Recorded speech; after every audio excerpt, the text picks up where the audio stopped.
کوئی اگر نہیں لیتا ان کے نام کو نہ لے، چولہے بھاڑ میں جائے۔ ہم تو اپنے آباء و اجداد کے نام کو یاد کرتے ہیں۔ کوئی مائی کا لال ہے، اس کا 10واں حصہ تو پیش کرے آزادی وطن کے لیے کیا کیا ہے۔ اور آج جو لوگ اقتدار اور حکومت کے اوپر ہیں انہیں تو ہوا بھی نہیں لگی آزادی، وہ آزادی وطن کے وقت پیدا بھی نہیں ہوئے تھے، ان کی ماں نے انہیں جنا بھی نہیں تھا، وہ کیا جانے آزادی وطن کس چیز کا نام ہے۔ یہ ہمارے بزرگوں کی تاریخ، اور میں انگریز کی غلامی کو حرام سمجھتا ہوں۔ میں بوڑھا ہو گیا ہوں، اب چلنا پھرنا میرے بس کا نہیں ہے۔ جو لوگ مدرسوں میں رہ کر صرف پڑھنے پڑھانے کو اور چار دیواری میں بیٹھنے کو اسلامی زندگی کا مقصد سمجھتے ہیں، وہ اسلام کے دامن کے اوپر بدنما داغ لگا رہے ہیں کہ ہم کسی دوسرے کا کفن بھی نہیں لیں گے، جو ہمارا کفن ہے ہم اسی کو لے کر کے اپنے قبر کے اندر جائیں گے۔ تو یہ تھوڑی ہے کہ خالہ جان کا گھر ہے، کہتے ہیں یہ خطرہ ہے کہ کہیں چند ہی مہینوں کے اندر ملک وہاں نہ پہنچ جائے جہاں سری لنکا پہنچا ہوا ہے۔ ہم اپنے اس ملک میں بیٹھے ہوئے ہیں، ہم یہ سمجھ رہے ہیں کہیں آنے والے دنوں کے اندر ہمارا بھی حشر یہی نہ ہو جائے کہ چائنا سر پر کھڑا ہوا اور ہندوستان کے اندر گھس رہا ہے اور ہندوستان کی حکومت کچھ کر نہیں پا رہی ہے، علاوہ اس کے کہ بیٹھ کر کے بات چیت کرے۔ کوئی چیزیں چھپی ہوئی تو رہی ہیں، لیکن اس رخ کو سیاست کے تم نے اپنایا ہے وہ ملک کو دفن کرنے والا ہے، ملک کو چلانے والا نہیں ہے۔ یہ ہماری تاریخ ہے، ملک ہمارا ہے۔ سب سے زیادہ اگر بربادی ہوتی ہے تو دل ہمارا تڑپتا ہے، اس لیے کہ ہمارے سامنے ہمارے بزرگوں کی یہ تاریخ ہے جس کو میں پیش کرتا ہوں۔ میرا باپ جیل کے اندر گیا اور 9-10 سال گزارے، میرا چچزاد بھائی مالٹا کی جیل کے اندر رہا، اس نے اپنی زندگی گزاری۔ کون مائی کا لال ہے؟ آج کوئی اپنی تاریخ کو تو پیش کر دے، انہوں نے کیا پھلی پھوڑی ہے ملک کی آزادی کے لیے، یہ کیا جانے ملک کی آزادی۔ یہ کوئی ملک کی وفاداری تھوڑی ہے کہ ترنگا جھنڈے لے کر کے 1,00,000 2,00,000 کروڑ 2 کروڑ تقسیم کرا دو، یہ ملک کے ہیرو بن گئے۔ نہیں، یہ بات نہیں ہے۔ یہ بتاؤ کہ آزادی وطن کے لیے کیا پاپڑ بیلے؟ ہم نے پاپڑ بیلے ہیں۔ دارالعلوم کا یہ قیام آزادی وطن کے لیے کیا گیا ہے۔ جو آج کا فرقہ پرست اس کو مخالفت کرتا ہے وہ پاگل ہے، دیوانہ ہے، وہ جانتا نہیں کہ دارالعلوم کی در و دیوار سے آزادی وطن کے لیے کیا آواز نکل رہی ہے، جانتے ہیں۔ یہ مشہور جملے ہیں، خلق خدا کی ہے، ملک بادشاہ سلامت کا ہے، شاہ عالم کا دور تھا، لیکن حکم آج سے ایسٹ انڈیا کمپنی کا چلے گا۔ یہ سب سے پہلا اعلان تھا۔ اس اعلان پر کسی نے دھیان نہیں دیا۔ مدرسوں میں زندگی گزارنے والا ایک عالم دین جو اس وقت اپنے ہم عصروں کے اندر سب سے بڑا عالم دین سمجھا جاتا تھا، اور حضرت شاہ ولی اللہ صاحب محدث دہلوی کے سپوت حضرت شاہ عبدالعزیز صاحب رحمت اللہ علیہ کھڑے ہوئے، اور انہوں نے سب سے پہلے یہ اعلان کیا ہے کہ آج ہمارا ملک غلام ہو گیا اور اس ملک کو آزاد کرانے کے لیے جہاد کرنا ہر مسلمان کا فرض ہے۔ یہ سب سے پہلی آواز تھی، کسی کے اندر ہمت نہیں تھی کہ یہ آواز کرتا اور لگاتا کہ ملک غلام ہو گیا، اس کو غلامی سے آزاد کرانا ہمارا فرض ہے۔ کوئی کہنے والا نہیں تھا۔ اگر تھا تو شاہ عبدالعزیز صاحب محدث دہلوی تھے۔ یہ چیز تاریخوں میں زندہ ہے، لیکن مسلمان دوسروں کو یہ کہتا ہے کہ انہوں نے ہماری تاریخ کو مٹا دیا، لیکن سوال ہے کہ مسلمان نے کہاں اپنی تاریخ کو زندہ رکھا ہے۔ نہ مدرسوں میں پڑھائی جاتی ہے، نہ پڑھنے والے پڑھتے ہیں، نہ کسی کو شوق ہے، نہ کوئی جانتا ہے۔ حضرت شاہ عبدالعزیز صاحب محدث دہلوی کے یہ کلمات اللہ کے یہاں مقبول ہوئے اور انہوں نے جہاد کی تیاری کی، اور انگریز نے ان کو اس کی سزا دینے کی تیاری کی۔ ان کے مدرسے کو دفن کر دیا گیا دلی کے اندر۔ ابھی چند سال ہوئے وہ مدرسہ کھدائی کے اندر آیا، مگر وہ ہندوستان کی پوری سیاست کی نظر ہو کر کے پھر برباد ہو گیا۔ حالانکہ اس مدرسے کے باقیات آزادی ہند کی در حقیقت ایک نشانی تھے، اسے آزاد رہنا چاہیے تھا، چاہے اس کی پرانی در و دیوار ہی زندہ رہتی، لیکن یہ ایک نشانی ہوتی کہ یہ ہیں وہ آثار جہاں سے ہندوستان کی آزادی کی آواز نکلی تھی۔ یہ واقعہ سن 1803 کا ہے۔ حضرت شاہ عبدالعزیز صاحب کی جائیداد اور مدرسے کو فرق کر لیا گیا، مدرسے کو دفن کر دیا گیا، ان کو دلی سے نکال دیا گیا،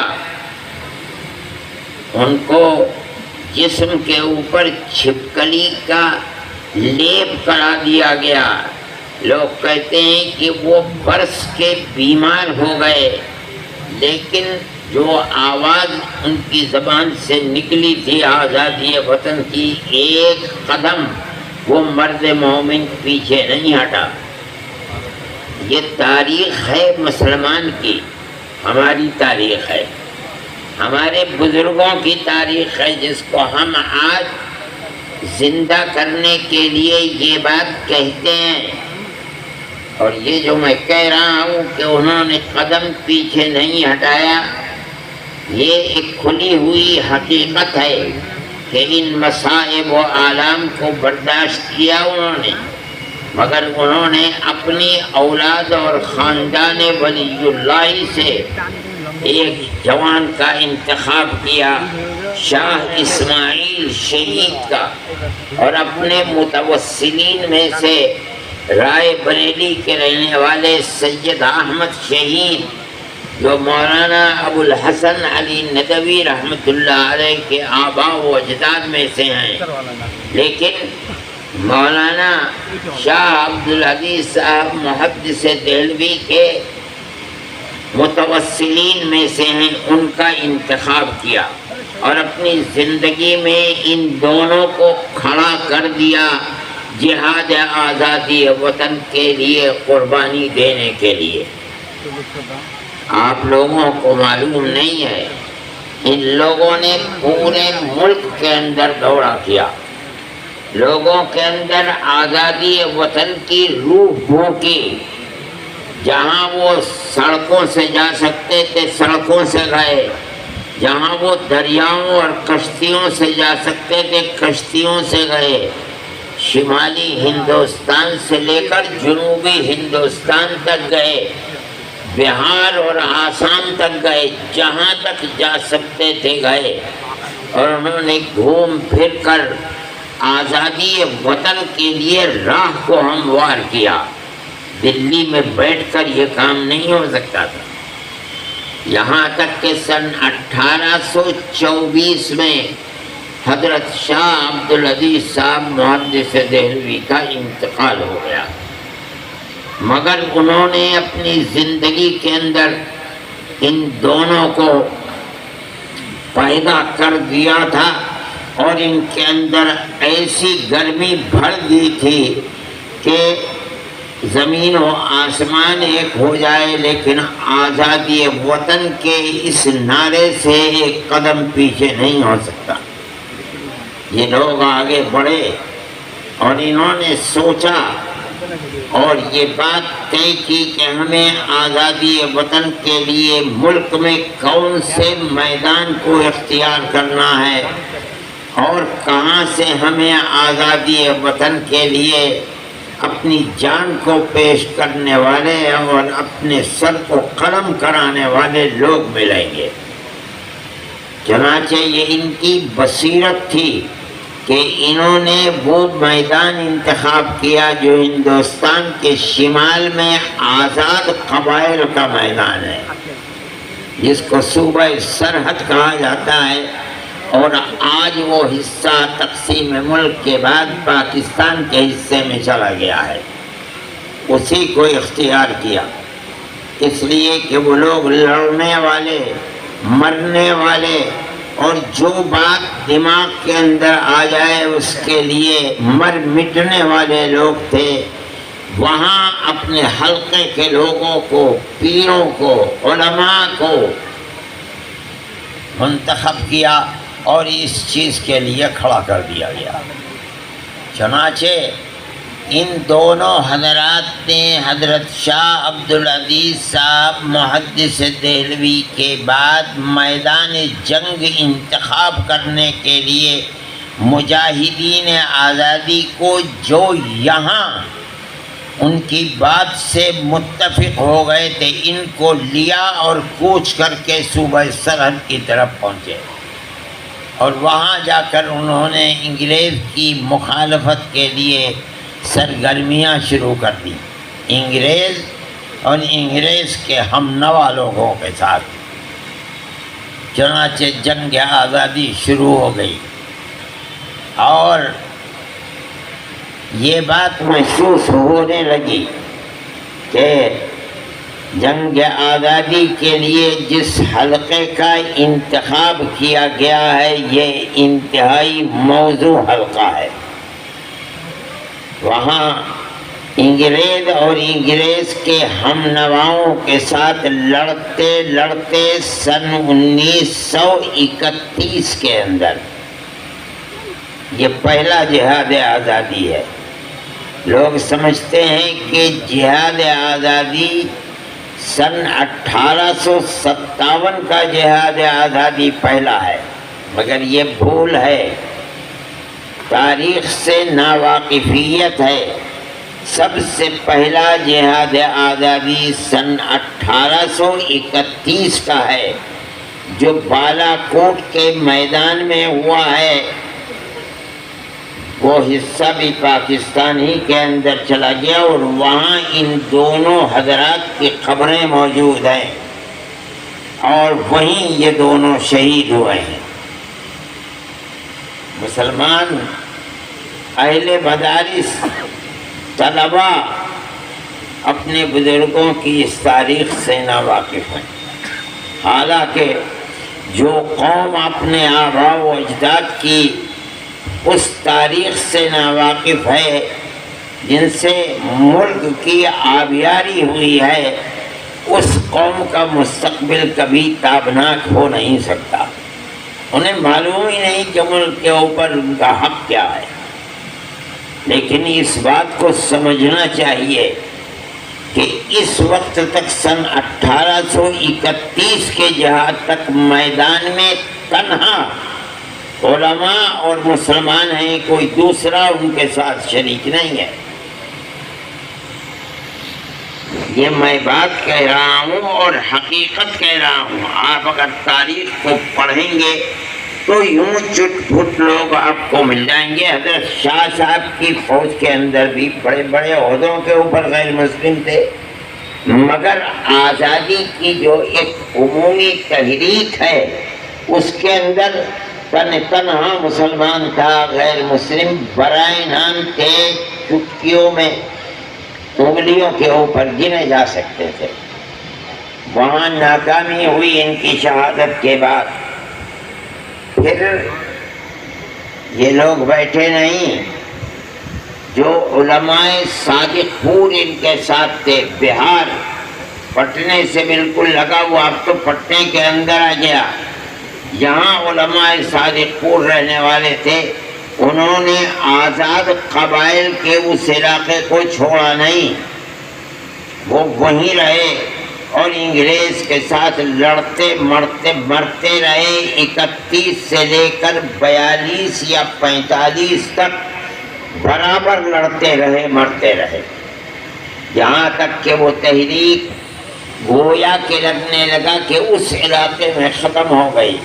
لیکن جو لوگ بالا کوٹ کے میدان سے شکست کے بعد واپس آئے، انہوں نے یہاں آ کر کے یہ نہیں کیا کہ نامرادی کا شکار ہو کر کے اپنے گھر میں بیٹھ گئے ہوں، بلکہ انہوں نے مجاہدین آزادی کو پھر جمع کرنا شروع کر دیا، اپنے ساتھ غیر مسلموں کو بھی لیا اور یہ سمجھا کہ آزادی وطن کی تحریک میں کامیابی تنہا مسلمانوں کی جاں فروشی سے نہیں ہو سکتی۔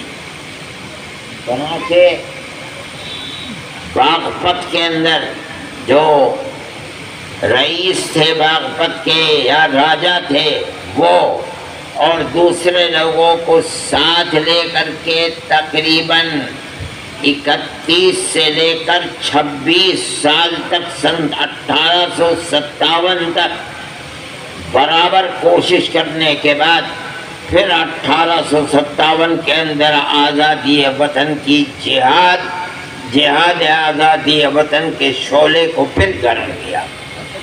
یہ دوسرا جہاد ہے، اس کے اندر اب تھوڑے بہت برادران وطن شریک ہوئے ہیں۔ میں یہ بات کہہ رہا ہوں، اگر تاریخ کو صحیح طریقے کے اوپر پڑھا جائے گا تو پتہ چلے گا انگریز نے یہ 1857 میں طے کر لیا کہ جب تک علماء اس ملک میں زندہ ہیں اس وقت تک ملک کے اندر چین و سکون سے حکومت نہیں کی جا سکتی۔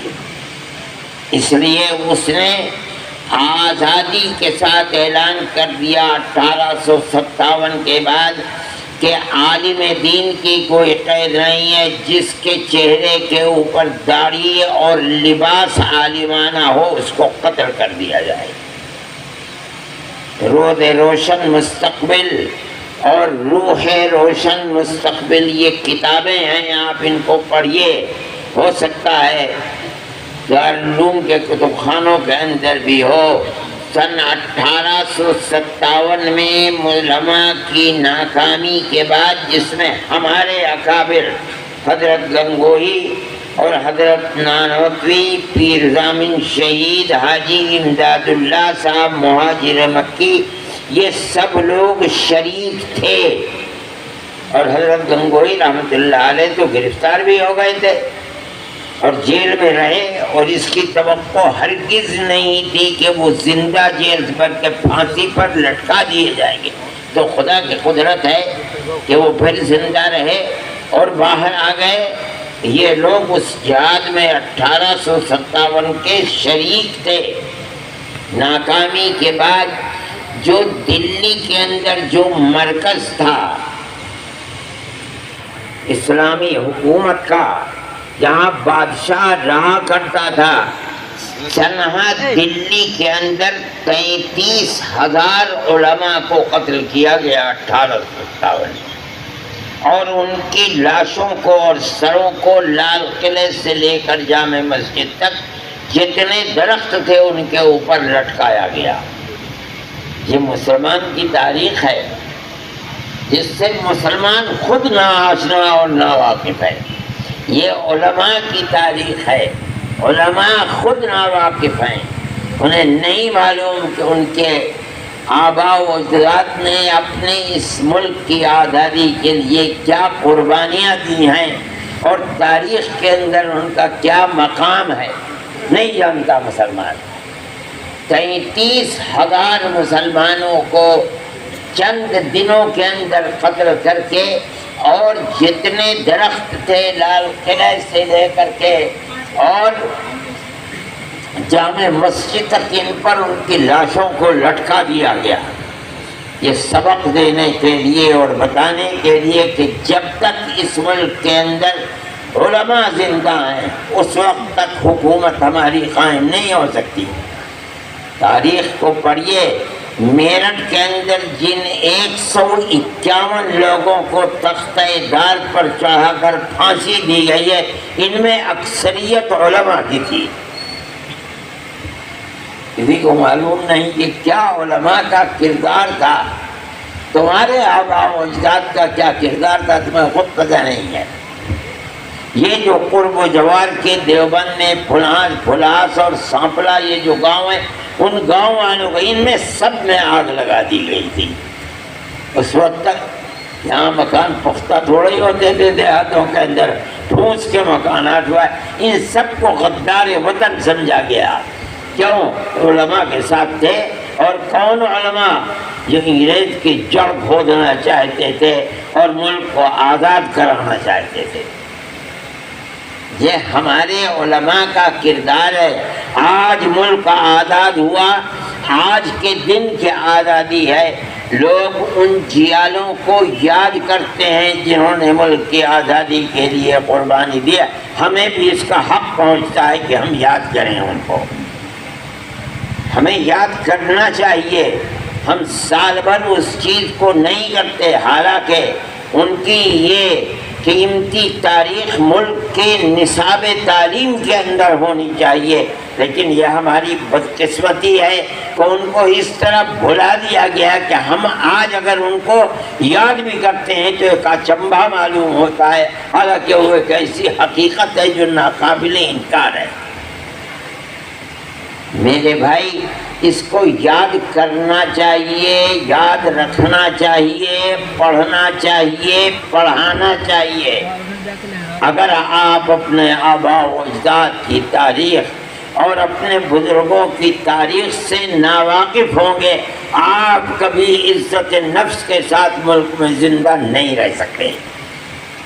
یہ تو دنیا کا قانون ہے، کوئی اگر نہیں لیتا ان کے نام کو، نہ لے چولہے بھاڑ میں جائے۔ ہم تو اپنے آباء و اجداد کے نام کو یاد کرتے ہیں، ہم تو ان کی تاریخ کو زندہ کرتے ہیں، ہم تو کہتے ہیں کہ ملک کی آزادی کے صحرا انہی کے سر کے اوپر ہے، اس لیے کہ سب سے پہلی آواز اٹھانے والے آزادی وطن کے وہی لوگ تھے۔ میرے بھائی، اس بات کو سمجھنا چاہیے کس طریقے پر انہوں نے قربانی دی ہے۔ میں ایک بات ہے جو پہلے مجھے کہنی چاہیے تھی، حضرت سید احمد شہید اور حضرت شاہ اسماعیل شہید نے جو دورے کیے ہیں، ان دوروں کے اندر غازی پور بھی گئے ہیں وہ، اور غازی پور کی یہ تاریخ تھی کہ وہاں کے ایک نواب نے اپنا ایک بیٹا ان کے سپرد کیا، اور اس زمانے کے اندر 1,00,000 چاندی کا روپیہ آزادی وطن کے جہاد کے لیے ان کو دیا، اور یہ کہا کہ میں مولانا آپ کو اپنا بیٹا دے رہا ہوں، اور میرے دل میں تمنا یہ ہے کہ جس طرح حضرت ابراہیم علیہ نبینا علیہ الصلوۃ والتسلیم نے اپنے بیٹے کی گردن پر چھری چڑھائی تھی، اسی طرح آزادی وطن کے لیے میرے اس بیٹے کی گردن پر چھری چڑھی، اور حضرت شاہ صاحب اس کو لے کر گئے ہیں، اور سرحد کے اندر غازی پور کے جن 6 آدمیوں کی شہادت کا ذکر آتا ہے، اس میں ان کا وہ بچہ بھی ہے۔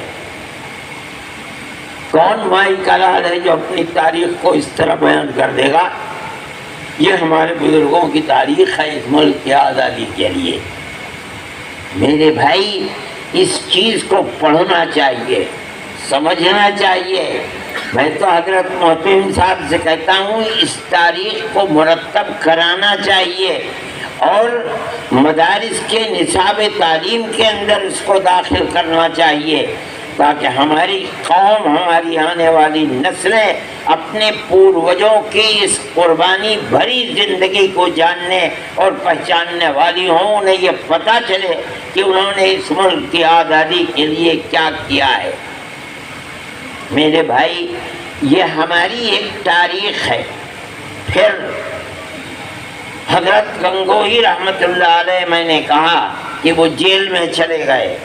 حضرت حاجی صاحب رحمت اللہ علیہ بوڑھے آدمی تھے، ان سب شاگردوں نے مل کر حاجی صاحب کو انگریز پیچھے پیچھے اور حاجی صاحب کو بچاتے بچاتے بچاتے بچاتے کشتی میں سوار کر کے ان کو ہندوستان سے مکہ معظمہ کے لیے ہجرت کرا دی۔ حضرت گنگوئی رحمت اللہ علیہ ملک کے اندر ان کے ہتھے چڑھ گئے، وہ جیل چلے گئے۔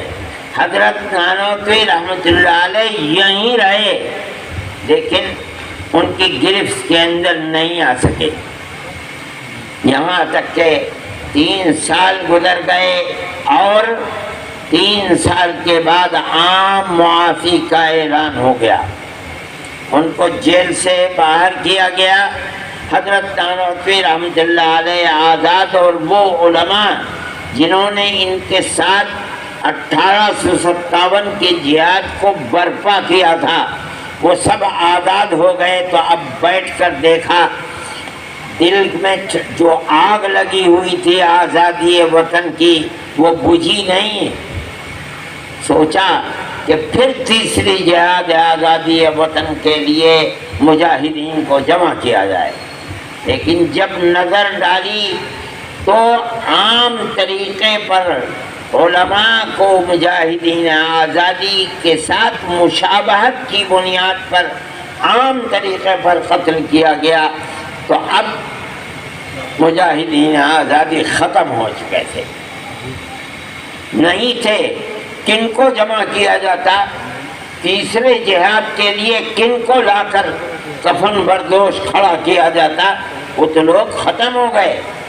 تب دیکھیے ان لوگوں نے جمع ہو کر کے، یہ وہ لوگ تھے جو فقیر تھے، دولت مند نہیں تھے، مدرسوں کے پڑھے ہوئے تھے، ان لوگوں نے مجاہدین کو تیار کرنے کے لیے 1857 کے 9 سال کے بعد، آزادی کے 5 سال کے بعد، جب آزادی یعنی معافی کا اعلان ہو گیا، اس کے 5 سال کے بعد دارالعلوم دیوبند کی سن 1866 میں بنیاد رکھی ہے۔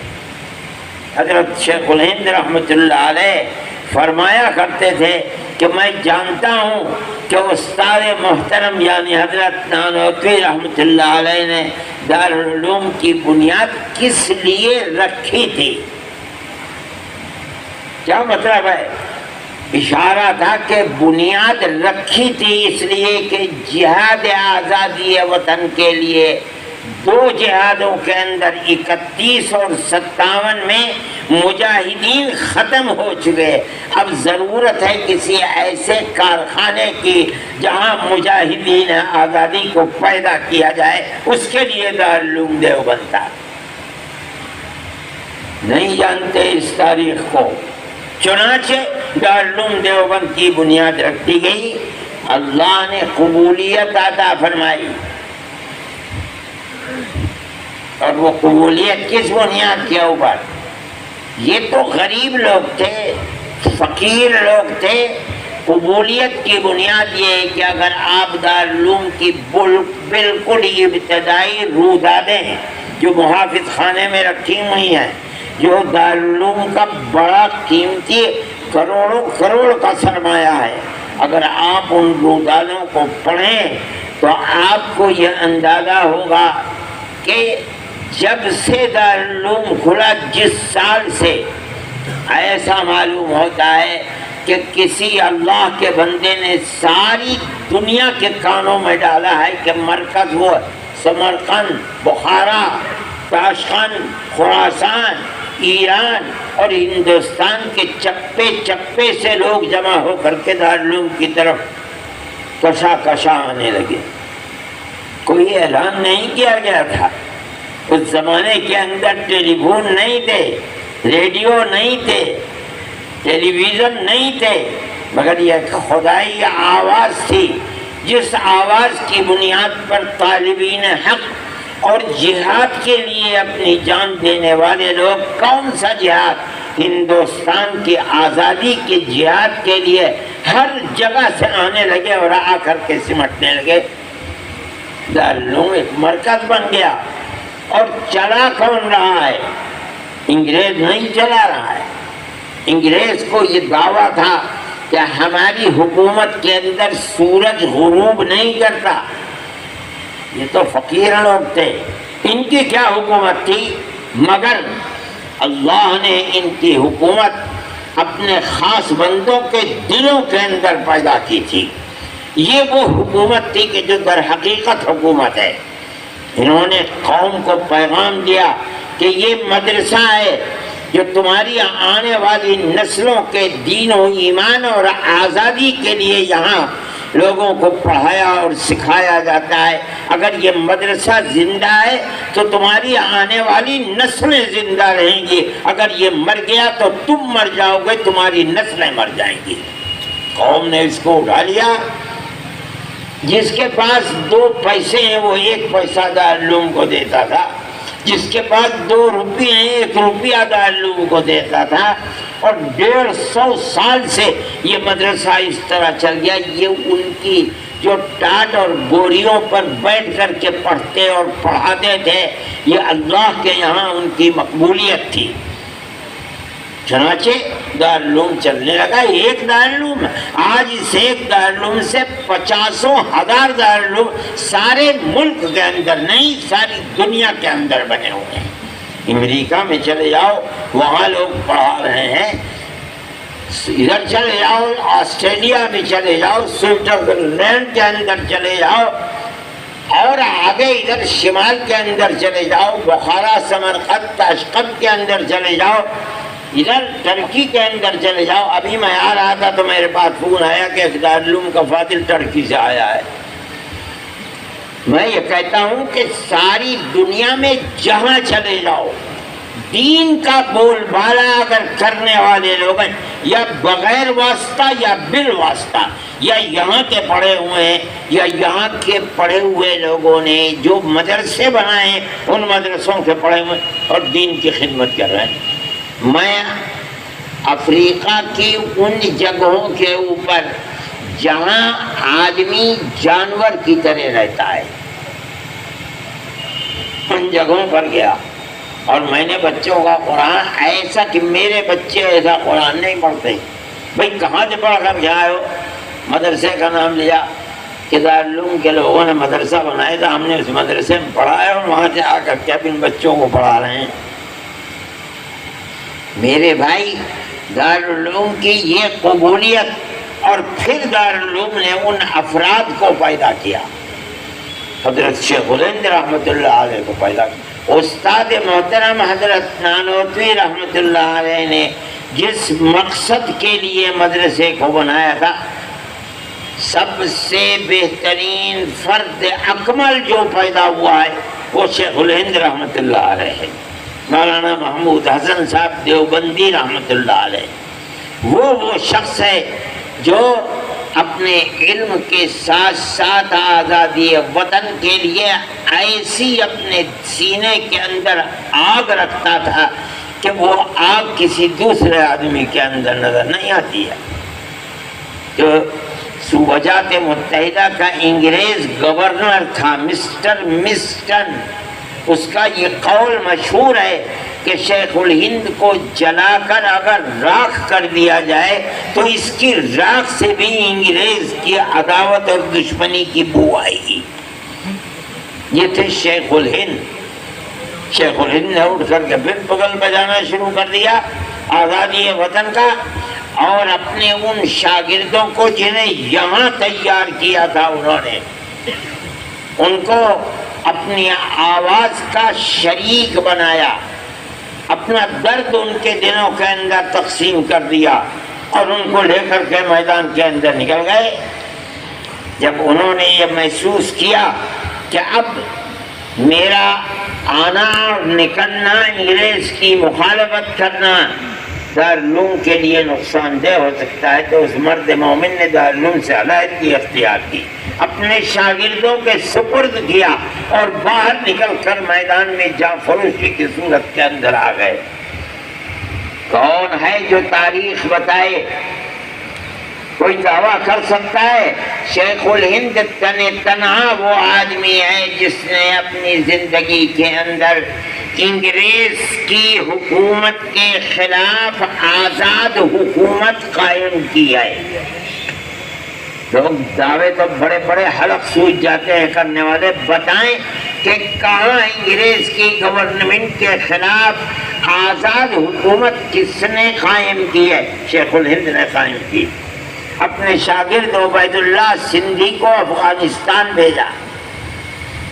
افغان قوم کے خصوصیات سے واقف تھے، افغان علماء ان کے شاگرد تھے، وہ یہ جانتے تھے کہ یہ مسلمان قوم ایسی ہے کہ جو ایسی سرفروش قوم ہے کہ یہ کبھی کسی دوسرے کی حکومت کو قبول نہیں کر سکتی۔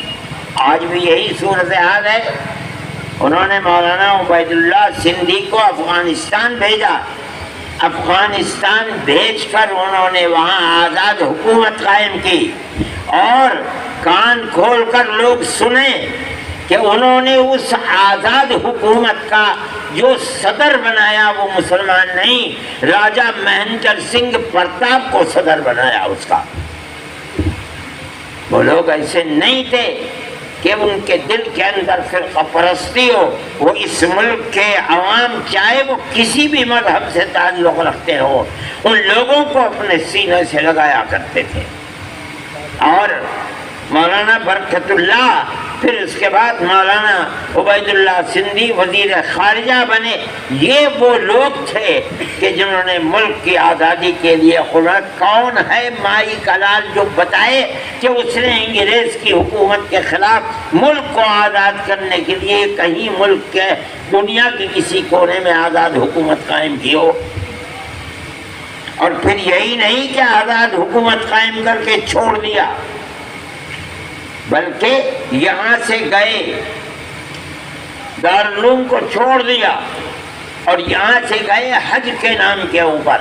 مقصد یہ نہیں تھا، مقصد یہ تھا کہ وہاں پہنچ کر کے اور ہم اس راستے سے خود افغانستان پہنچ جائیں اور اس حکومت کو زندہ بنائیں، اور اس راستے سے ہم صوبہ سرحد جس کو ہم نے میدان جنگ بنایا ہے ہم وہاں پہنچیں۔ ان لوگوں کی طرف سے یہ شکوہ آتا تھا کہ ہم لڑتے ہیں، ہمارے پاس گولہ بارود ختم ہو جاتا ہے، پھر ہم پیچھے ہٹ جاتے ہیں، تیاری کرتے ہیں، پھر گولہ بارود اپنے ہاتھ سے بنا کر رکھتے ہیں، مرتے ہیں اور مارتے ہیں۔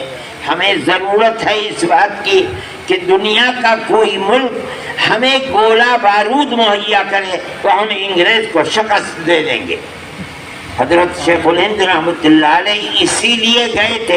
اس زمانے میں وہاں حکومت ٹرکی کی حکومت تھی، جو وہاں کے وزیر اعظم تھے، ان سے ملاقات کی اور یہ بات کہی اور یہ کہا کہ میں یہ چاہتا ہوں کہ آپ مجھے یہاں سے کسی طرح افغانستان کا راستہ صاف کرا دیں اور بھیج دیں، مگر انہوں نے معذرت کی کہ انگریز کی حکومت اب راستوں میں جگہ جگہ ہے، ہم اگر چاہیں گے بھی بھیجنا تو آپ نہیں جا سکتے۔ اسی درمیان میں انگریز کا آدمی مولانا کے ساتھ قدم قدم کے اوپر ہے، اور شیخ الہند رحمۃ اللہ علیہ کے اپنی زندگی کے نشیب و فراد اور جو وہ چاہتے ہیں اور کرتے ہیں ہر چیز انگریز تک پہنچ رہی ہے، یہاں تک کہ عالمی جنگ کا تنازع شروع ہو گیا اور مولانا طائف کے اندر اپنے ساتھیوں کے ساتھ تھے، اور طائف ہی سے شریف مکہ کا زمانہ تھا، گرفتار کرا دیا گیا، انگریز کے حوالے کر دیا گیا۔ اس کے بعد انگریز نے ان کو پہلے مصر بھیجا، وہاں بھی اس کی حکومت تھی، اور وہاں چند روز رکھ کر ان کے شاگرد اور ان سے الگ الگ بیانات لیے، اور بیانات لے کر کے پھر ان کو سب کو مالٹا جیل بھیج دیا۔ یہ تمہاری تاریخ ہے، تمہارے بزرگوں کی تاریخ ہے۔ حضرت مولانا وہاں بھی اپنی اس زندگی کے جو اصل آگ تھی انگریز کے خلاف وہ بجھی نہیں ہے۔ جب 3 سال 7 مہینے رہے اس قید بامشقت کے اندر، جس کے واقعات بڑے عجیب و غریب ہیں، حضرت رحمۃ اللہ علیہ مجھے سناتے تھے کہ میں نے حضرت شیخ الہند رحمۃ اللہ علیہ کو کھانے کے لیے کوئی ایسی چیز دی جس کا کھانا وہاں مشکل تھا، اور انگریز نے دیکھ لیا آپ کہاں سے ملی یہ چیز، تو قبل اس کے کہ حضرت شیخ الہند کا میں آگے بڑھا، میں نے کہا میں نے دی ہے، میں نے کہا آپ نے ہاتھ پھیلاؤ، میں نے ہاتھ پھیلایا، میرے اس ہاتھ کے اوپر اس نے 7 ہنٹر مارے، اور کسی چیز کے اوپر اسی طرح۔ یہ لوگ تو دیوانے تھے شیخ الہند کے، پتہ نہیں آپ لوگوں کو معلوم ہے یا نہیں، بڑی سردی ہوتی ہے مالٹا کے اندر، اور شیخ الہند رحمۃ اللہ علیہ کو صبح تہجد میں گرم پانی دینا ان لوگوں کی بہترین چاہت تھی۔ میں نے خود حضرت سے سنا ہے کہ آدھی رات میں ایک لوٹے میں پانی لے کر کے الٹا اس کے اوپر لیٹتا تھا، پیٹ کے نیچے رکھ کر کے، ظاہر نیند کا کیا مسئلہ تھا، اور میں پھر اس کے بعد اٹھتا تھا، سوتا تھا۔ مولانا عزیر گل صاحب دوسرے حضرت کے شاگرد تھے، پھر وہ سوتے رہتے تھے، وہ اٹھتے تھے اور وہ الٹے اس کے اوپر لیٹ جاتے تھے۔ تب صبح کو حضرت شیخ الہند رحمۃ اللہ علیہ کو نوایا پانی جس میں ٹھنڈک نہیں ہوتی تھی وضو کے لیے دیا جاتا تھا۔ فرماتے تھے مجھ سے جو وہاں کے قانون کے خلاف تھا، حضرت کو آرام پہنچانے کے لیے میں نے کیا، یہ مجھے یاد نہیں رہا کیا، مجھے 3 دن کی سزا دی گئی، اور وہ سزا یہ تھی کہ ایک ایسا کمرہ جس میں گھٹنوں تک کیچڑ بھرا ہوا تھا اور ہر طرف سے کانٹے لگے ہوئے تھے خاردار لوہے کے، مجھے اس کے اندر کھڑا کر دیا گیا، بیٹھ نہیں سکتا تھا میں اس کے اندر، بالکل کسی طرف سے روشنی آنے کا صرف ایک چھوٹا سا سوراخ بیچ میں تھا، جب سورج استوا میں پہنچتا تھا تو وہاں سے روشنی آتی تھی۔ 3 دن تک مجھے اس کے اندر سزا دی گئی۔ یہ ان لوگوں کا یہ سب کچھ کس لیے تھا؟ آزادی وطن کے، کوئی مائی کا لال ہے، اس کا 10واں حصہ تو پیش کرے آزادی وطن کے لیے کیا کیا ہے۔ اور آج جو لوگ اقتدار اور حکومت کے اوپر ہیں انہیں تو ہوا بھی نہیں لگی آزادی، وہ آزادی وطن کے وقت پیدا بھی نہیں ہوئے تھے، ان کی ماں نے انہیں جنا بھی نہیں تھا، وہ کیا جانے آزادی وطن کس چیز کا نام ہے۔ یہ ہمارے بزرگوں کی تاریخ۔ میرے بھائی اس تاریخ کو پڑھنا چاہیے، جاننا چاہیے، اور آپ سمجھیں جب اعلان ہو گیا آزادی وطن، ان لوگوں کے مالٹا کی جیل سے نہیں سمجھتے تھے کہ انہیں آزادی ملے گی، یہ سمجھتے تھے کہ ہمیں پھانسی ملے گی۔ خدا کی قدرت ہے 3 سال 7 مہینے کے بعد ان کو آزادی ملتا ہے کہ اب جاؤ۔ چنانچہ یہ لوگ وہاں سے کہاں ہوائی جہاز ہوتے تھے، اس وقت تو پانی کے جہاز سے، ان کے اندر ان کو وہاں سے رخصت کیا گیا اور وہ یہاں آئے۔ جب یہاں آئے ہیں، میں نے حضرت سے سنا ہے کہ جب ہم یہاں پہنچے ہیں تو بے شمار لوگ ہندوستان سے اور دلی سے حضرت شیخ الہند رحمۃ اللہ علیہ کو خیر مقدم کرنے کے لیے بمبئی پہنچے تھے۔ فرماتے تھے ان میں گاندھی جی بھی تھے اور عورتیں اور بچے، جدھر سے قافلہ جاتا تھا حضرت شیخ الہند رحمۃ اللہ علیہ کا اونٹوں کے اوپر چڑھ کر کے بمبئی میں دیکھتے تھے وہ ہے کون شیخ الہند۔ جو لوگ 3 سال 7 مہینے کی جیل کاٹ کر آئے ہیں، جب حضرت شیخ الہند رحمۃ اللہ علیہ کا جہاز گودی پر پہنچا، ابھی گودی پر پہنچنے سے پہلے ہوتا یہ تھا کہ جہاز کو گودی سے آدھا کلومیٹر 1 کلومیٹر پہلے روک دیا جاتا تھا، پھر اس کے بعد گودی کی صفائی کے بعد تب جہاز آتا تھا۔ جہاز جب وہاں رکا تو ریاست بہاولپور پاکستان میں ہے، اس کے سیکریٹری تھے نواب صاحب کے، ان کا نام تھا سر رحیم بخش۔ حضرت گنگوہی رحمۃ اللہ علیہ سے وابستہ لوگ تھے، اس وجہ سے حضرت شیخ الہند رحمۃ اللہ علیہ سے بھی، شیخ الہند کو ان کے تربیت یافتہ تھے، ان سے بھی تعلقات تھا۔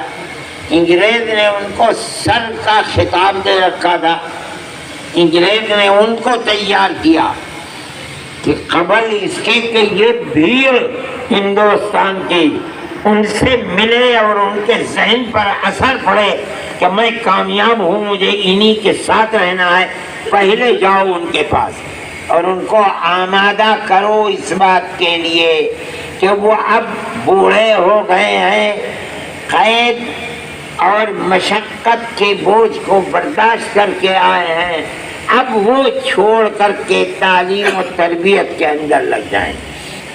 چنانچہ سر رحیم بخش سیڑھی لگوا کر کے ان کو کشتی میں بیٹھا کر کے وہاں جہاز تک لائے اور سیڑھی لگوا کر کے باندھ کر کے اس کے اوپر چڑھا کر شیخ الہند کے پاس بھیجا گیا، اور انہوں نے کہا کہ حضرت ایک خلق خدا حضرت گنگوہی رحمۃ اللہ علیہ کے بعد آپ سے وابستہ تھی، وہ چلے گئے دنیا سے، آپ مرکز بنے ہوئے تھے علم حدیث کا، اور حاجی صاحب کے معنوی علوم کا مرکز آپ تھے، آپ کے بعد لوگ بے یار و مددگار ہو گئے۔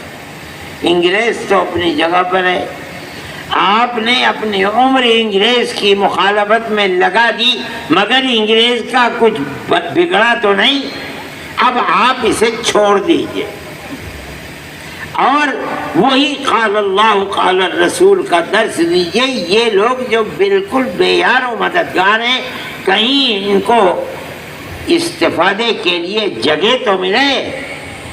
اب آپ آئیے علم حدیث اور اس کے ساتھ ساتھ تصوف کے مراحل کو طے کرانے کے اندر لگ جائیں، یہ ہماری تمنا ہے، آپ کے شاگرد کام کریں گے۔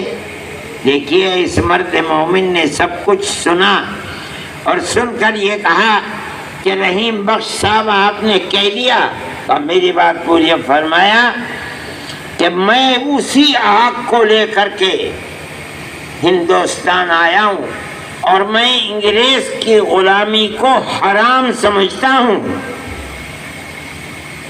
میں بوڑھا ہو گیا ہوں، اب چلنا پھرنا میرے بس کا نہیں ہے، اگر مجھ سے نہیں چلا جائے گا تو میں ایک چارپائی کے اوپر بیٹھ جاؤں گا اور اپنے شاگردوں سے کہوں گا کہ میری چارپائی کو اپنے کاندھوں پر اٹھا کر کے گاؤں در گاؤں لے کر کے جائیں، اور میں ہر جگہ یہی اعلان کروں گا کہ انگریز کی غلامی حرام ہے۔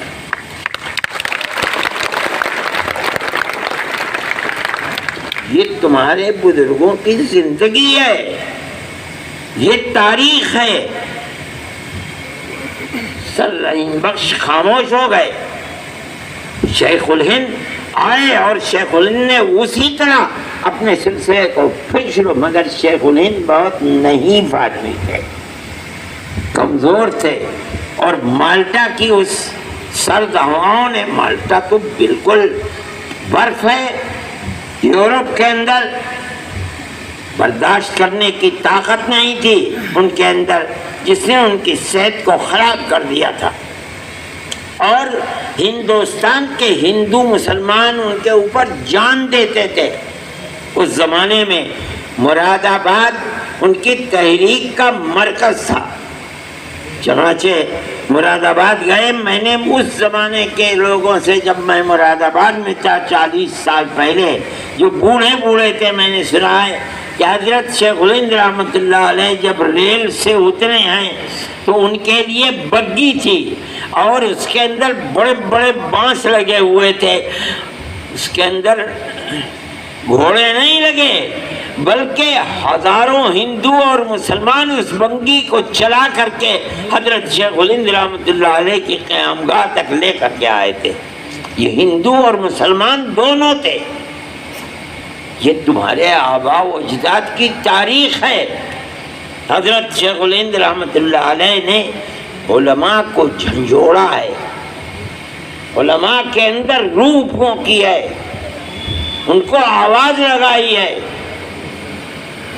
یہ آپ لوگوں کو معلوم نہیں کہ جیسے یہ آواز آنی شروع ہوئی کہ مالٹا کے قیدیوں کی رہائی کا وقت قریب ہے، حضرت شیخ الہند رحمۃ اللہ علیہ آئیں گے تو سوال پیدا ہوتا ہے کہ وہ پلیٹ فارم کہاں ہے جس پر شیخ الہند آ کر کے دوڑیں گے.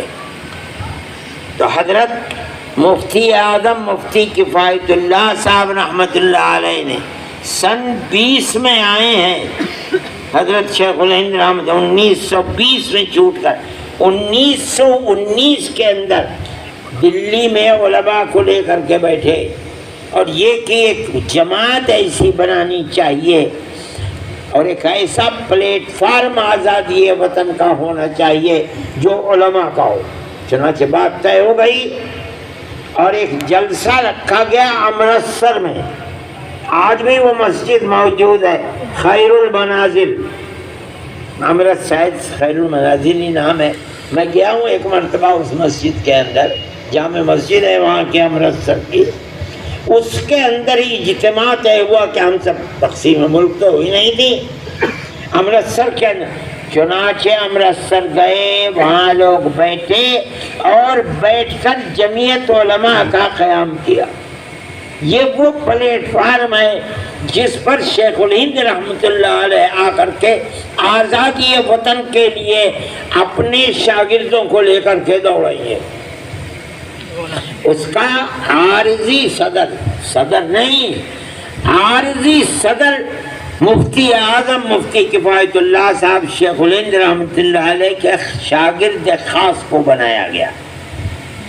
پھر حضرت شیخ الہند رحمۃ اللہ علیہ آ گئے تو اس اجلاس کے بعد پہلا اجلاس ہوا دلی کے اندر جس میں حضرت شیخ الہند رحمۃ اللہ علیہ بحیثیت مستقل صدر کے صدر رہے ہیں اور ان کا خطبہ صدارت ہے. لیکن شیخ الہند رحمۃ اللہ علیہ بیمار ہو چکے تھے اور اس خطبہ صدارت کو پڑھ نہیں سکے. 12 دن کے بعد حضرت شیخ الہند رحمۃ اللہ علیہ کا انتقال ہو گیا. اس خطبہ صدارت میں الفاظ میرے ذہن میں نہیں ہیں، لیکن آپ نے اس خطبہ صدارت کے اندر علماء کو جھنجھوڑ کر رکھ دیا. فرمایا کہ اسلام نظام اسلامی اپنے اندر زندگی کے تمام پہلوؤں کو لیے ہوئے ہے، سیاست، تعلیم، اقتصادیات، انفرادی احکام اور اجتماعی. اسلام ایسا ملک ہے جس نے ایسا اسلام ایسا نظام رکھنے والا مذہب ہے جس نے ہر طرف سے انسان کی اجتماعی اور انفرادی زندگی کو اپنے اندر گھیر رکھا ہے. اور اس کے بعد فرمایا جو لوگ مدرسوں میں رہ کر صرف پڑھنے پڑھانے کو اور 4 دیواری میں بیٹھنے کو اسلامی زندگی کا مقصد سمجھتے ہیں وہ اسلام کے دامن کے اوپر بدنما داغ لگا رہے ہیں. کون کہہ سکتا ہے؟ شیخ الہند کہہ سکتا تھا. میرے بھائی یہ تاریخ ہے علماء دیوبند کی، علماء کی اور علماء دیوبند کی تاریخ ہے. یہ یہاں جامع مسجد کے قریب وہ گھر ہے جو شیخ الہند کا گھر تھا.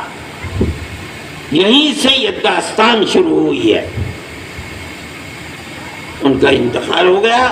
ان کے انتقال کے بعد ان کے شاگردوں نے جو ان کے اشاروں کے اوپر جان قربان دینے کے لیے تیار تھے اپنے سر سے کفن باندھ لیا اور شیخ الہند رحمۃ اللہ علیہ کی زندگی، مجاہدانہ سرگرمی، نظریات کو اپنے دل و دماغ میں اتار کر کے پھر میدان کے اوپر اسی طرح دوڑنے لگے جیسے شیخ الہند دوڑتے تھے.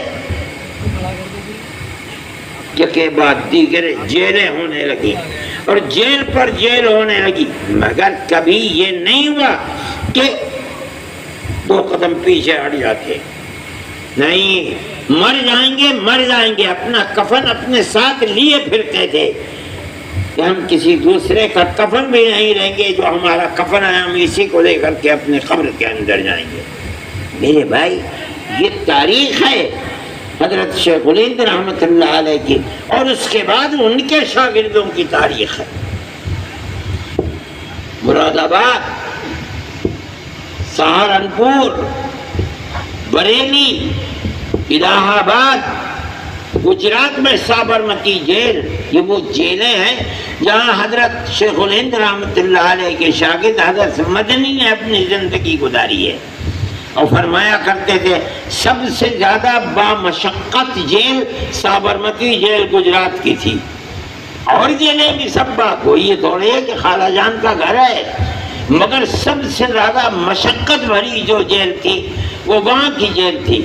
لیکن کبھی کسی وقت میں پیچھے نہیں آئے، یہ سمجھتے تھے کہ ہم مر جائیں گے تو مر جائیں گے، شیخ الہند کے راستے پر مریں گے، ہم نے زندگی ان کے قدموں کے اوپر چلائی ہے، میدان محشر میں جنت میں ان کے ساتھ رہیں گے۔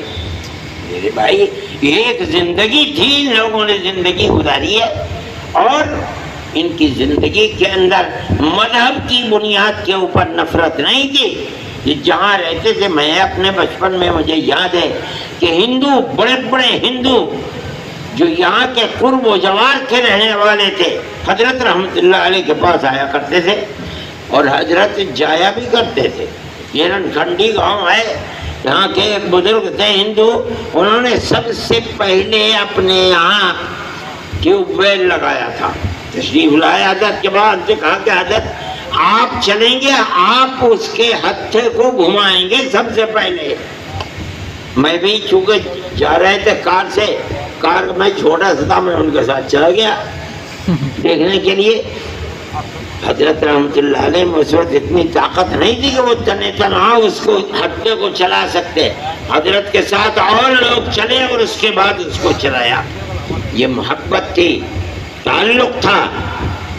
میں نے واقعہ سنا ہے اور اس آدمی کو دیکھا ہے۔ سہارنپور کے ایک صاحب تھے جو جیل میں حضرت کے ساتھ تھے۔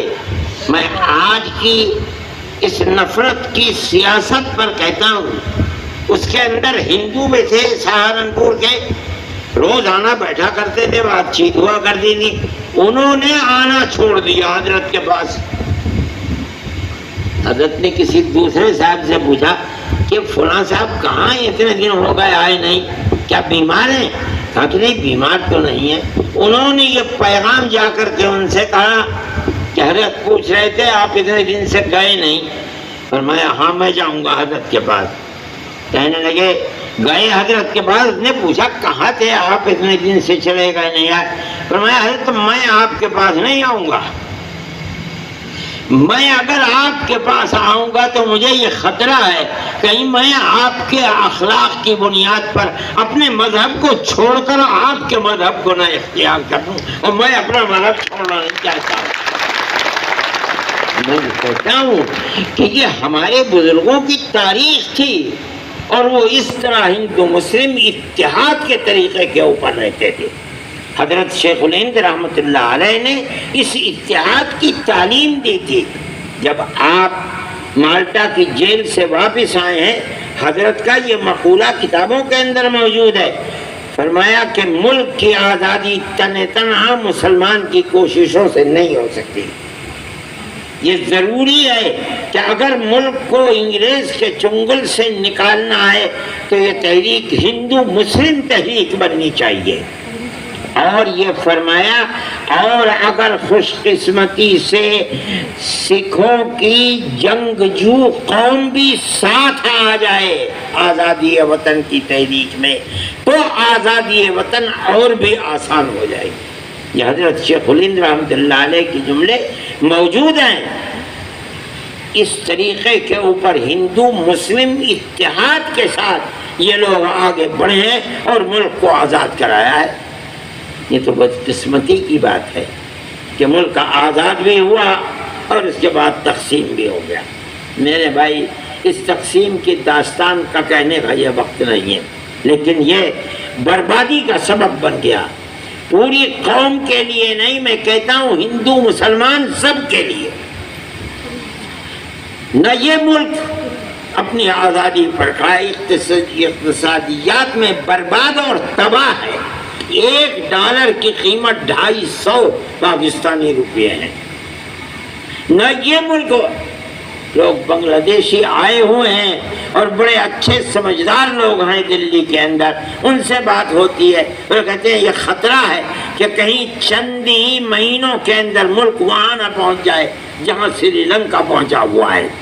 ہم اپنے اس ملک میں بیٹھے ہوئے ہیں، ہم یہ سمجھ رہے ہیں کہیں آنے والے دلوں کے اندر ہمارا بھی حشر یہی نہ ہو جائے۔ سارے ملک، 3 ملک، اگر یہ تینوں ملک متحد ہوتے تو آج یہ صورت نہ پیش آتی کہ چائنا سر پر کھڑا ہوا اور ہندوستان کے اندر گھس رہا ہے اور ہندوستان کی حکومت کچھ کر نہیں پا رہی ہے، اور اس کے بیٹھ کر کے بات چیت کرے۔ کوئی چیزیں چھپی ہوئی تھوڑی ہیں، ڈھکی ہوئی تھوڑی ہیں۔ اگر وہ طاقت ایک ہوتی تو آج روس اور چین کے ہم پلہ ہندوستان ہوتا، لیکن آج نہیں ہے۔ میرے بھائی، یہ وہ صورت ہے جو ہماری تاریخ ہے، اور ہم یہ سمجھتے ہیں کہ اس تاریخ کا بہت بنیادی پہلو یہ ہے کہ ہندوستان کے اندر ان لوگوں نے مذہب کی بنیاد پر تفریق نہیں بلکہ انسانیت کی بنیاد پر سب کے ہاتھ کو پکڑا ہے اور پکڑ کر آزادی وطن کے لیے لے کر چلے ہیں۔ آج وہ قوم جس نے سب سے پہلے آزادی وطن کا نعرہ دیا تھا، آج وہی قوم دیش ورودھی کہی جاتی ہے۔ ان کے جوانوں کو پکڑا جاتا ہے۔ پورے ملک کے اندر تصویر مسلمان کی ہے کہ ملک مخالف ہے۔ اس کی تاریخ کو تو پڑھو، اس نے کیا کیا ہے۔ ملک کا سب سے بڑا وفادار ہے، جس کے بزرگوں نے اپنی جان دی ہے، آج ان کی اولاد بھی ملک ورودھی کیسے ہو سکتی ہے؟ ملک کے ساتھ غداری وہ لوگ کر رہے ہیں جو محبت کی جگہ نفرت کو پیدا کر رہے ہیں، جو انسانیت کے نام پر نہیں، ملک کو مذہب کے نام پر چلانا چاہتے ہیں، وہ ملک کو برباد کر رہے ہیں۔ یہ ملک کی بربادی، تنگی، غربت، افلاس یہ بتا رہا ہے کہ جس رخ کو سیاست کے تم نے اپنایا ہے وہ ملک کو دفن کرنے والا ہے، ملک کو چلانے والا نہیں ہے۔ اگر تم پیار و محبت کے ساتھ چلو گے تو یہ ملک چلے گا۔ جن لوگوں نے چلایا پیار و محبت کے ساتھ، انہوں نے سینکڑوں سال ملک کے اوپر حکومت کی ہے۔ تم نے نفرت کی سیاست چلائی ہے، تم 10 سال بھی ملک کے اندر چین و سکون اور امان کو پیدا نہیں کر پائے۔ مسلمان کی زندگی یہ ہے جو ہم نے پیش کی ہے، جو ہمارے اکابر نے پیش کی ہے، وہ پیار و محبت کی زندگی ہے۔ جو تم پیش کر رہے ہیں وہ نفرت کی سیاست ہے، ملک کی بربادی کی سیاست ہے، امن و امان اور چین و سکون کی سیاست نہیں ہے۔ میرے بھائی، یہ ہماری تاریخ ہے، ملک ہمارا ہے۔ سب سے زیادہ اگر بربادی ہوتی ہے تو دل ہمارا تڑپتا ہے، اس لیے کہ ہمارے سامنے ہمارے بزرگوں کی یہ تاریخ ہے جس کو میں پیش کرتا ہوں، اور میں اعلان کہہ رہا ہوں۔ یہاں حکومت کے لوگ بھی بیٹھے ہیں، وہ جانتے نہیں ہیں جو میری اس بات کی مخالفت کریں۔ تاریخ کو دیکھیں، پڑھیں، سنیں، سمجھیں۔ میں جو کہہ رہا ہوں ایک ایک حرف میرا صحیح ہے، دیکھ کر کہہ رہا ہوں، پڑھ کر کہہ رہا ہوں۔ اس خانوادے سے تعلق رکھتا ہوں جس خانوادے نے اپنی زندگی کے 8 9 سال جیلوں کے اندر گزارے ہیں۔ میرا باپ جیل کے اندر گیا اور 9 10 سال گزارے۔ میرا چچزاد بھائی مالٹا کی جیل کے اندر رہا، اس نے اپنی زندگی گزاری۔ کون مائی کا لال ہے؟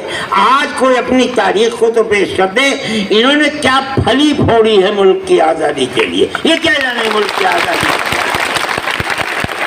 یہ کوئی ملک کی وفاداری تھوڑی ہے کہ ترنگا جھنڈے لے کر کے 1 لاکھ 2 لاکھ کروڑ 2 کروڑ تقسیم کرا دو، یہ ملک کے ہیرو بن گئے۔ نہیں، یہ بات نہیں ہے۔ یہ بتاؤ کہ آزادی وطن کے لیے کیا پاپڑ بیلے؟ ہم نے پاپڑ بیلے ہیں، ہم جانتے ہیں کہ کسے کہتے ہیں آزادی۔ جیل کی مصیبتیں ہم نے برداشت کیے ہیں۔ دارالعلوم کا یہ قیام آزادی وطن کے لیے کیا گیا ہے۔ جو آج کا فرقہ پرست اس کو مخالفت کرتا ہے وہ پاگل ہے، دیوانہ ہے، وہ جانتا نہیں کہ دارالعلوم کی در و دیوار سے آزادی وطن کے لیے کیا آواز نکل رہی ہے، جانتے ہیں۔ میرے بھائی یہ ہماری تاریخ ہے، میں اس تاریخ کو آپ کے سامنے پیش کرنے کے لیے میں نے یہ سمجھا، میں نہیں پیش کرتا ہوں تو محتمی صاحب نے مجھے مجبور کیا، کہا کہ نہیں اس کو کرو، اس کو کہو۔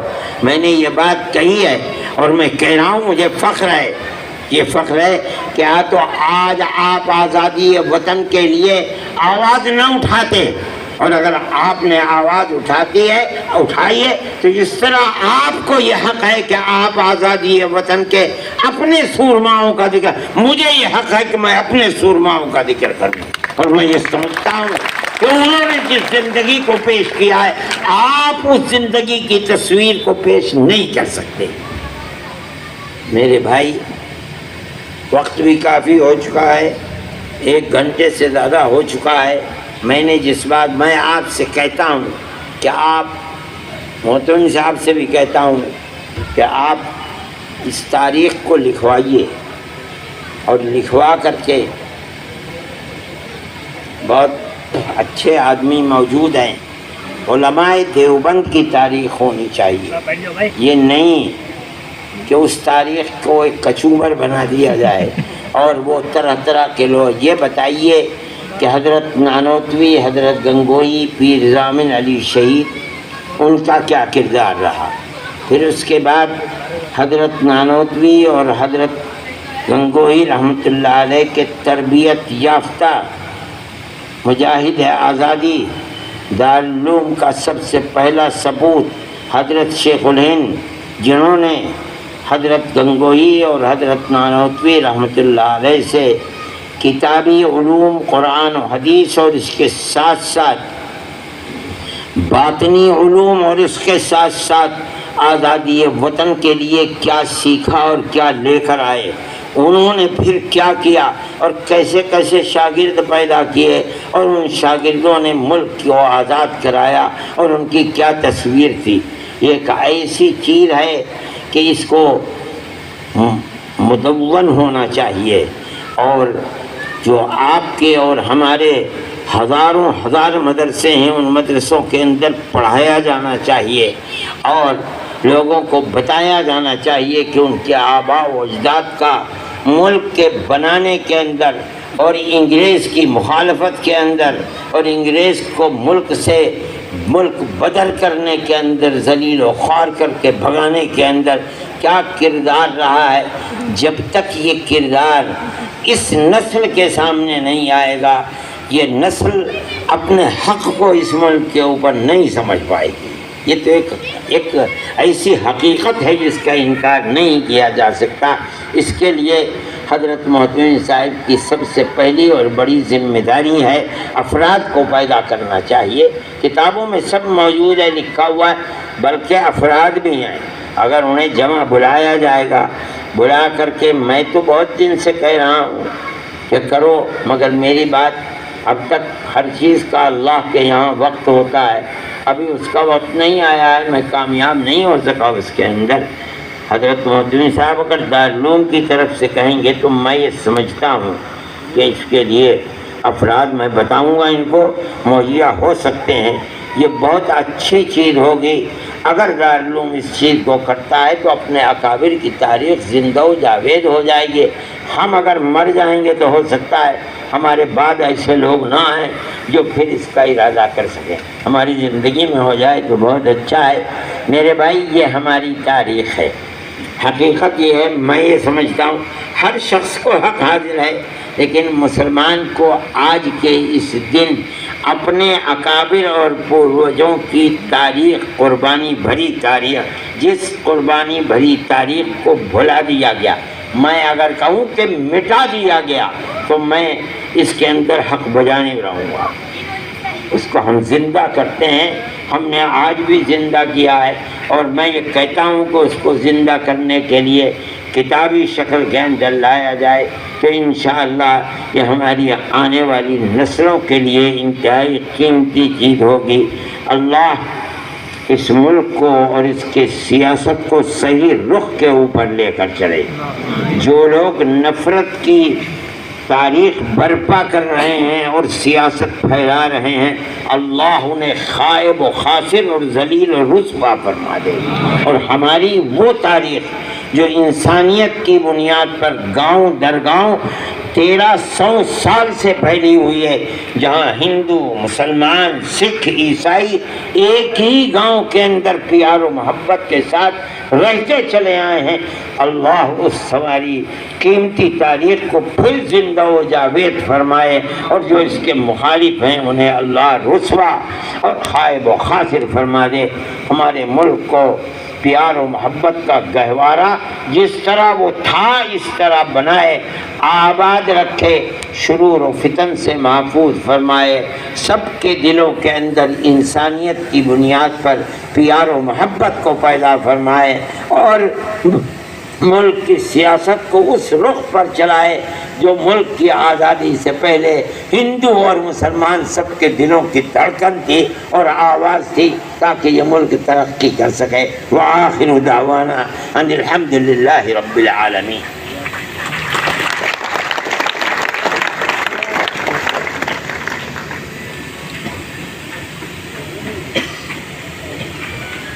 میرے پاس